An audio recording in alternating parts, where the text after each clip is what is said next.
Welcome in, everybody. Good morning. It is the SuperDraft Sunday Study for Week 4 of the NFL season. I'm your host, Zac Graham, aka Kawhisenberg DFS, as I'm affectionately known in these FTN streets.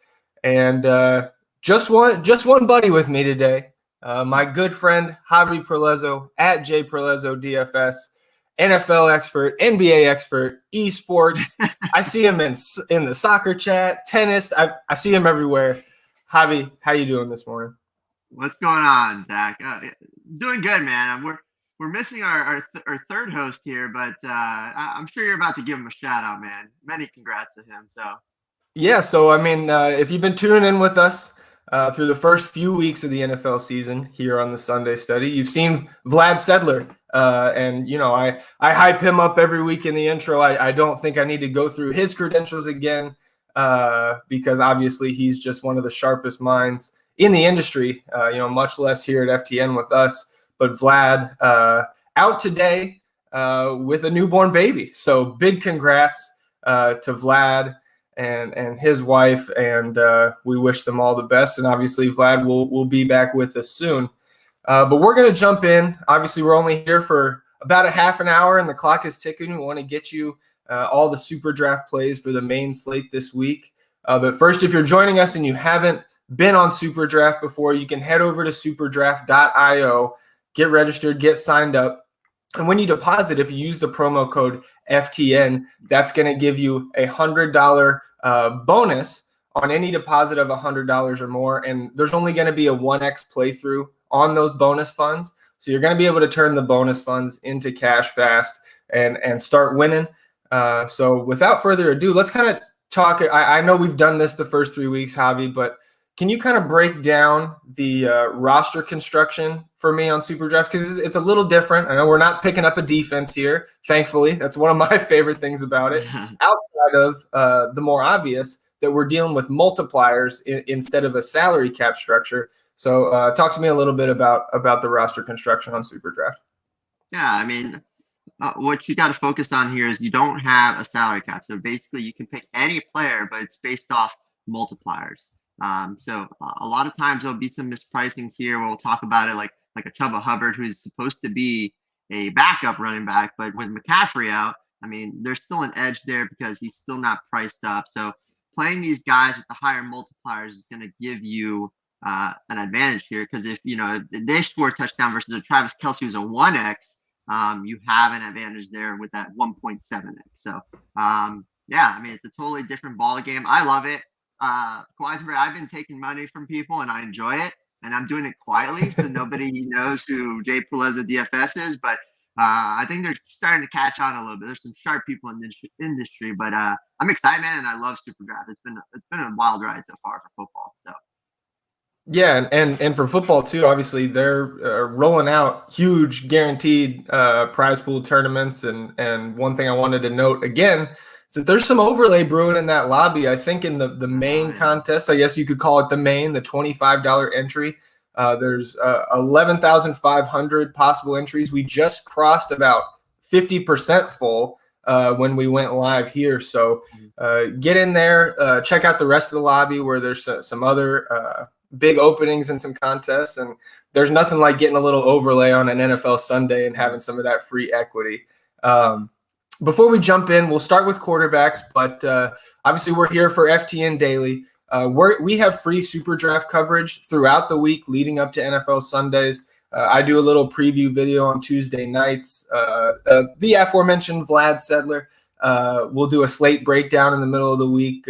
Joe Metz, one of our other colleagues who you've seen on this stream and any other FTN stream, does a top 5 article on Saturdays. And obviously we kind of culminate before a main slate lock here with the Sunday study. So without further ado, let's go ahead and jump into the quarterback plays. I know it says week 2 there. We'll pull that down and edit it as Javi kind of jumps in. Javi, on the show sheet, you and I list some of our favorite plays for each position. And I noticed that the first 2 that you and I both listed were both the same. So talk to me about Josh Allen up top, and then kind of one of those quarterbacks with a higher multiplier after that.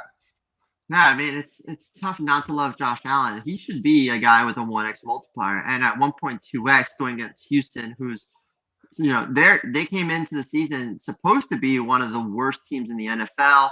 They turned some heads with week 1. A few other weeks, Tyrod Taylor didn't look like a total bum out there, but now that he's hurt, the offense has become stale. They have about 16 running backs. Just kidding. A few running backs here, but you got Mark Ingram, who's very old, and then Philip Lindsay, who's always hurt, and just a mix of things. So it's like, that offense is pretty stale. There's going to be some mistakes here. There could be some advantages of good field position for Josh Allen against one of the worst defenses in the NFL. It's predicted to be a bottom 5 defense, even though they're currently not one. But I mean, we've seen that this is going to be a bad defense. So Josh Allen, who just had his breakout game last week against a Washington football team that's supposed to be very good defensively, and he just roasted them from start to finish there. I can see another ceiling game for Josh Allen. Even at 1.2x, it's a great multiplier. And then I'll touch on 2 other guys that have great multipliers here. Matt Ryan was an early must-have for me in my article. I love him here on SuperDraft at 1.45x going against Washington. I mentioned it about Josh Allen. The difference is Matt Ryan isn't as good as Josh Allen, but and we've seen that this year. He has not been great to start off the year, but I'm okay taking a chance here at that multiplier. And then there's 2 1.6x guys. Sam Darnold against the Dallas Cowboys. Again, Dallas Cowboys, probably the surprise defense of the season right now. They're usually a team that is last in turnovers, and they already have a defensive touchdown and multiple interceptions per game. But I think it's very overrated. I mean, I think they're just playing out of their mind right now. And Sam Darnold could have a day against it. 1.6x. I'm pretty sure he's one of your favorite. He's part of one of your favorite stacks as we talk about it.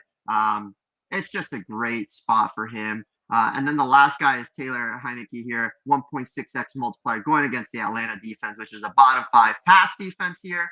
So yeah, I mean, I named 4 guys. I called you Vlad, Zach here, and those are probably the only 4 guys I'm gonna have in my player pool. I mean, there's some juicy multiplier there's with Darnold and Heineke and even Matt Ryan, but Josh Allen he's got to be core at 1.2x. Yeah, I'm right there with you. Josh Allen and Sam Darnold were actually the 2 quarterbacks I named in my kind of preview video for week 4. So I'm glad to see that somebody like yourself is on those 2 guys. 2 others that I wanted to mention, Jalen Hurts is 1.3x. I kind of have a soft spot for him in terms of fantasy. I think he's a guy that it's maybe a different story when you just look at it from a real life football perspective.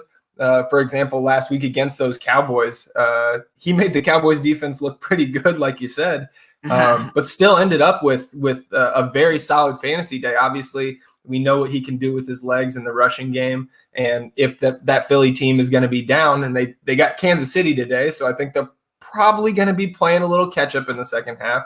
So I like Jalen Hurts at the 1.3x multiplier, and then kind of skipping over Darnold and Heineke at that 1.6. I'm going to take, I'm a guy who plays multiple lineups in GPPs, and I want some exposure to Justin Fields. I know last week was almost historically disgusting, both from a real life and a fantasy standpoint, but I'm trying to not overreact to one bad performance. And I think recency bias is maybe the strongest in NFL DFS. And so at 1.7x, I feel like most of us had really high expectations for Justin Fields coming into the season from a fantasy perspective. So I want a share or 2 of that just in case he does pop off at that high multiplier this week at low ownership. Because once he does, I don't think we're going to see him at this 1.7x again. So I don't hate pairing him with a guy like Allen Robinson. We'll get to the receivers here in a little bit, but that's kind of just my one-off. If I'm running 10 lineups on SuperDraft, I'm going to have at least one share of Justin Fields. And we can jump into running back here. And again, we have a couple guys that kind of overlap. So I'm going to leave that one guy running back for you, but I want to talk about kind of my guy, and you and everybody else who knows me can call me a homer, but Najee Harris, we saw kind of, I think it was like the second most targets in NFL history to a running back, 19 targets last week in the loss to the Bengals. I think a lot of that was because Deontay Johnson, who's a target hog, was out. Juju Smith-Schuster got banged up in that game. Chase Claypool was kind of in and out. And obviously Claypool sitting today, Deontay Johnson back. I'm not calling for a repeat of that Najee performance in terms of his targets, but this is just a guy who's on the field 95 to 100% of the offensive snaps. We know Mike Tomlin loves to have just one guy in the backfield, 3 down back. It's hard for me to pass up a guy of that talent against a defense that I think is beatable in Green Bay. Obviously, going on the road up there to Green Bay is a tough ask, but I think Najee Harris is maybe going to go a little overlooked and then kind of up above a little bit, 1.4x. Saquon Barkley, we've seen his snap share continue to increase as they kind of progress him in his return to play protocols, coming back from that terrible knee injury last year. We finally saw him get more into the passing game last week. I believe 7 targets in week 3 for Saquon. So at 1.4x, I'm pretty excited to get him into my builds as well. And then I'll swing it over to you, Javi. You could start with the guy that we're both on. Lost another fumble last week, but Andy Reid stayed with him, 19 touches. Talk about Clyde Edwards-Helaire. He's still up at 1.5x. That's pretty tasty to me.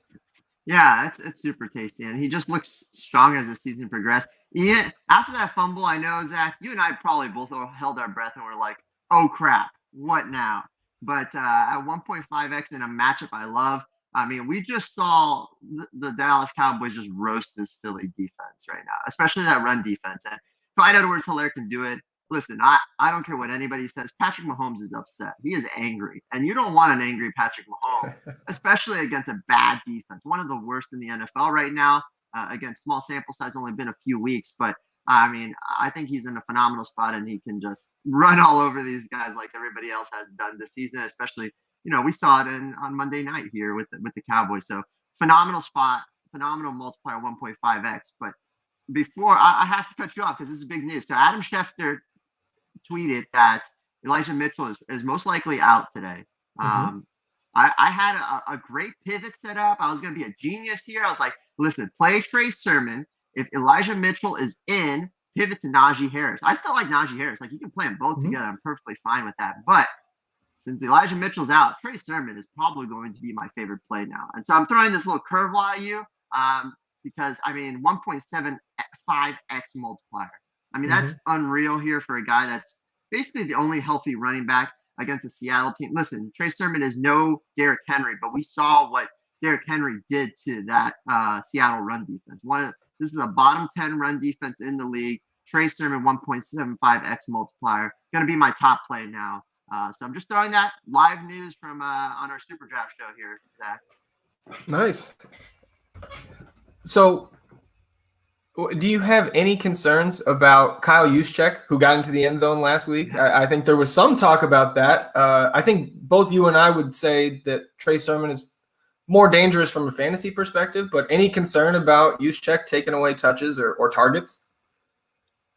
I mean, it's Kyle Juszczyk, so I'm not worried. The only thing that I'm worried about is he might vulture a touchdown here, but I mean, Trey Sermon, for some reason, they see something we don't. This guy was a healthy scratch to begin the season. Yeah. He lost the start. He wasn't going to be the starter, but now he's given every single opportunity. A rookie running back out of Ohio State, probably your favorite team, right, Zach? I'm just kidding. But I just think that right now he's given the opportunity in a smash matchup here. Listen, we can't trust Jimmy Garoppolo. We've seen the 49ers hand the ball off, even in a playoff game, 40 times and throw the ball 10 times. This could be the spot here. And we saw Tannehill didn't do much against him when Derrick Henry had that breakout game. I mean, again, Trey Sermon is no Derrick Henry, but he can definitely roast this run defense. So I love Trey Sermon in this spot. I'm not too worried about Juszczyk. Yeah, maybe he vultures a touchdown or two, and then we all tilt together. But Trey Sermon, Najee Harris, you mentioned, at a great multiplier. Clyde Edwards-Helaire.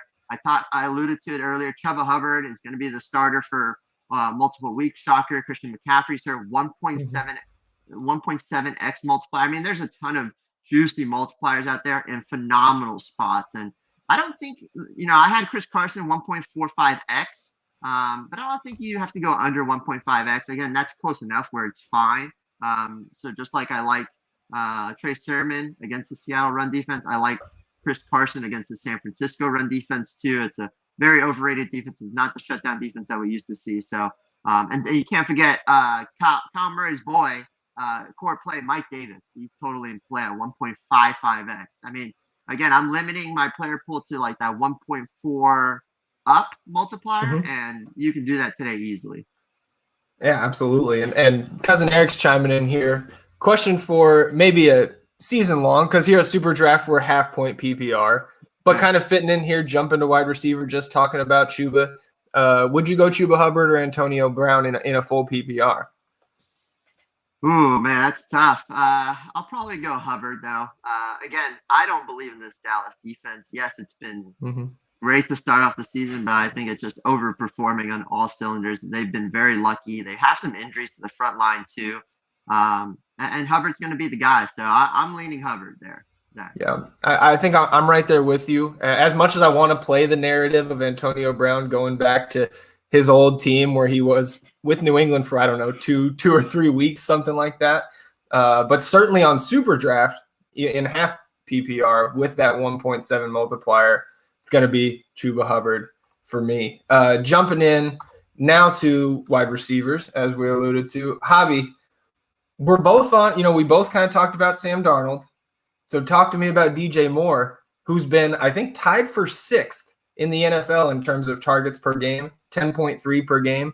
He's at 1.4x. Talk to me about DJ Moore. I see another Panthers receiver on your list here, and then anybody else that I'm missing. Yeah, I mean, what's not to like about DJ Moore? We love Sam Darnold at that 1.6x multiplier, and we've talked about why, because of the Dallas defense here, and we don't believe it. I mean, this guy's just been – we can say that he's been one of the top surprising receivers to start out the year.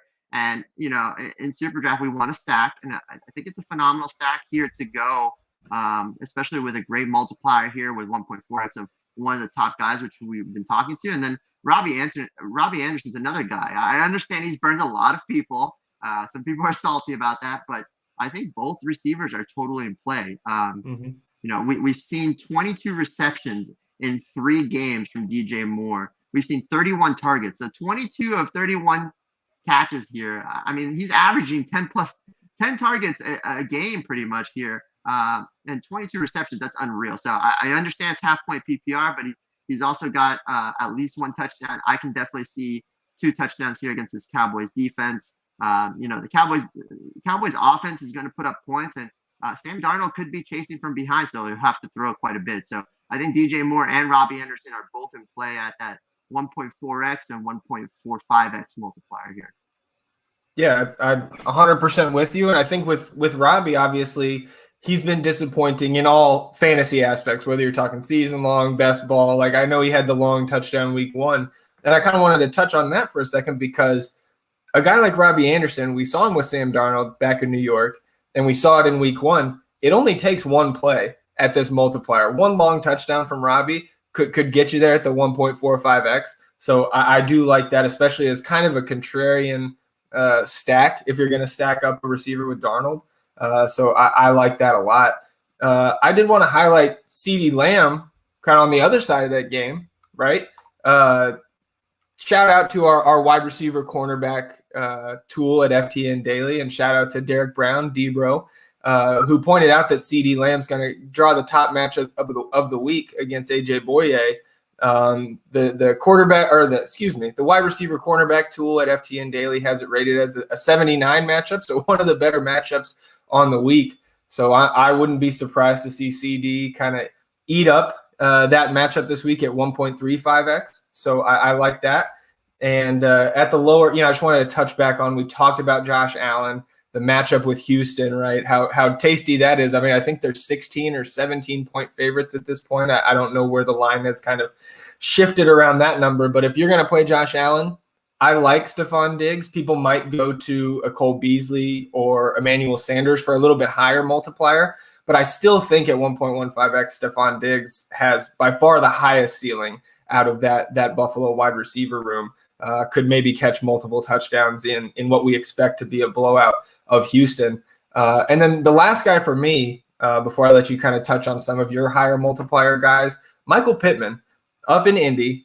the last 2 weeks has seen 12 targets in each game. And it hasn't had really a massive fantasy game, but I'm going to chase that volume, even if he, 9, 10 targets this week at 1.85x. It's not going to take much. If he gets in the end zone, I think you're going to be really happy with the score that Michael Pittman can put up. But I kind of skipped over some of your higher multiplier guys. So talk to me about maybe Scary Terry McLaurin and then a Broncos receiver who has kind of burst back onto the scene with their injury situation.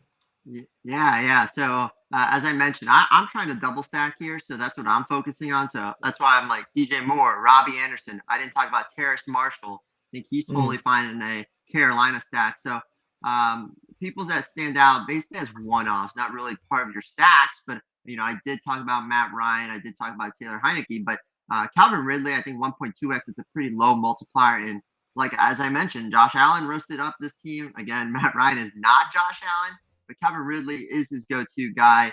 Him and Pitts, I think he's fine at 1.2x. But Scary Terry going against that Atlanta defense, 1.35x. We saw, with Heineke under center, he's had a breakout game in one of those games, but I think we can see it again here against this terrible Atlanta. It's a terrible pass and run defense. So at 1.35x, we're getting a discount here. We're getting quite the value here. And we saw, like in the breakout game, he had 14 targets, 11 catches for 107 yards. I could see that again. And that was against the Giants, who's not as bad of a pass defense here. But again, I just like this spot against this. I want to target as much as possible against this Atlanta run and pass defense. And then you alluded to Denver receivers, pretty banged up here. KJ Hamler now out with a torn ACL. Tim Patrick, 1.6x. He's going to be heavily involved here. I know everyone's going to flock to Sutton and Noah Fant, but for me, Tim Patrick is the guy here at 1.6x. I think, honestly, it's not out of the question to have like an 80-yard receiving game plus a touchdown here for Tim Patrick. And again, I think Bridgewater is going to throw in. So I think the value's there. And, man, I love all my lineups, especially seeing all this 1.5x or greater multipliers, Zach. So. Yeah, absolutely. I always like seeing a bunch of high multipliers, even though, sometimes I'll throw in a guy like maybe a Devontae Adams at 1x. Decent matchup against the Steelers, even though Joe Hayden, has had a storied career. I think maybe he's a little bit past his prime, and obviously there's not too many defensive backs in the league that can slow down that Rodgers-Adams connection. So even though we're on a lot of these higher multiplier guys, don't hesitate to maybe throw in, especially if you're running multiple lineups, throw in one of those 1x guys for the high floor. And one of the high floor guys that I think is probably the most popular on SuperDraft and on any site, really, whether it's multiplier or salary cap, is Travis Kelsey. Travis Kelsey at 1x here. Obviously, the matchup against Philly, I guess his kind of down game for this year, if you want to call it that, was last week. Didn't get into the end zone, but I think 7 receptions and over 100 yards and what was a quiet game, obviously a loss for the Chiefs. You talked about earlier about how the Chiefs are probably a little pissed off coming in 1-2 on the year, going up against Philly. So I know you've got Travis Kelsey down here. I don't think we need to discuss too much or trumpet the merits of playing Travis Kelsey. I think that's a fine play. So both of us are kind of looking more 1.4x and higher. And I'll go ahead and start with my guy, TJ Hawkinson. There are a couple other 1.4x options here. Mark Andrews is always, to me, a solid option because he's probably been Lamar Jackson's favorite red zone target throughout both of their young careers. And George Kittle also has dropped to 1.4x. And I was on him earlier in the week, but I've come off a little bit, Javi, with the injuries he struggled with this week. I know George Kittle is expected to play, and I think you can slot him in there, especially in tournaments where he's got, I believe, still has the questionable tag on him over there at SuperDraft. But TJ Hawkinson, my favorite guy at 1.4x, kind of going to be like that all year if he's at this multiplier, because I think we expect the Lions in most games to be playing from behind. And even though the Bears were really disappointing last week, I do think that the Bears will find more success against this Detroit defense. So I wouldn't be surprised to see Jared Goff and the Lions having to throw late. And to me, that benefits obviously those backs that we've seen get a lot of targets in Jamal Williams and DeAndre Swift, but also TJ Hawkinson, I think, is going to kind of continue his breakout season after a dud last week. And then Tyler Higbee. I don't think anybody's complaining about getting pieces of this Rams offense. It's looked fantastic with Matthew Stafford under center. And so Tyler Higbee kind of sandwiched a bad performance in week 2 with 2 very solid ones in weeks 1 and 3. He's at 1.65x, playing almost 95% of the snaps for this Rams team. Arizona, the last few years, has been very vulnerable to the tight end. Not as much as of a sieve this year, but I'm still going to go get Tyler Higbee. I actually don't hate stacking him with Matt Stafford here on SuperDraft. So, Javi, talk to me about some of your favorite tight end targets here in the 1-5 and up range in terms of multipliers. Two guys different from me, but also guys that I was eyeing getting ready for the show. Yeah, I think Travis Kelsey's always in play, even at 1x. So I have him in there. Again, I prefer to go the multiplier route, though, so the higher multiplier route. So I've touched on it quite a bit. Washington, Atlanta, I love that game. And SuperDraft is giving us the best multipliers here. So Logan Thomas at 1.55x. Besides Scary Terry there, Terry McLaurin, Logan Thomas is pretty much the number 2 receiver here at 1.55x. And again, I think we haven't seen quite the breakout that we've expected from him, and maybe that's because Fitzmagic went down. But again, he's still a guy that's seeing 4+ targets in the last 2 games since Heineke's been in there. He has a 5 reception game here for 45 yards. We're obviously going to need more, even with that multiplier as high as it is. But I think this is the way to do it, is against that Atlanta defense. And the other guy, he's also the number 2 in Atlanta, is Kyle Pitts. Going against this Washington defense, we said it. Josh Allen roasted these guys. Matt Ryan could have his breakout game here this week. Again, he's a little washed up now, but I think he's a phenomenal play. And then there's another guy that I want to touch on too, is Will Dissly. Like, if Gerald Everett, which he's not confirmed out, but he's on the COVID list, so we take it that he is out. Will Dissly is going to be the main tight end there. So at a 2x multiplier, you don't see that very often, a 2x love here, but I love Will Dissly today. He's going to be one of the highest exposed tight ends for me that I'm going to have in my SuperDraft lineups at 2x. I mean, he can easily score. He's a red zone machine there, and Russell Wilson does have some rapport with him in the past. So I think at 2x with no Everett, I think he's a phenomenal play here on SuperDraft. Yeah, I agree. I hadn't thought about Dissly, but I think that's especially that 2x multiplier. We've seen Russell Wilson target the tight ends, like you said, and I think Dissly's a pretty sneaky play, especially in tournaments. So let's touch on here. If anybody watching's got any questions before we get out of here, go ahead and fire those into the chat, and we'll talk about kind of our top stacks. Javi, I'll let you kick it off. Top stacks in GPPs on SuperDraft this week. Yeah, so there's 2 stacks that I'm going to be severely overweight on. I've alluded to it multiple times in the show, but it's going to be the Darnold stack. It's a phenomenal multiplier here at 1.6x against the Cowboys defense, plus DJ Moore and Robbie Anderson. You can even replace DJ Moore is a staple for me. I think he's got to be the guy in there at 1.4x. It doesn't have to be a double stack with Robbie Anderson, but for me, it could be Robbie Anderson or Terrace Marshall, either one. And then bring it back with a Cowboy. CeeDee Lamb, you talked about it. Great call, 1.35x multiplier, or even Amari Cooper. I think he's fine as a bring back.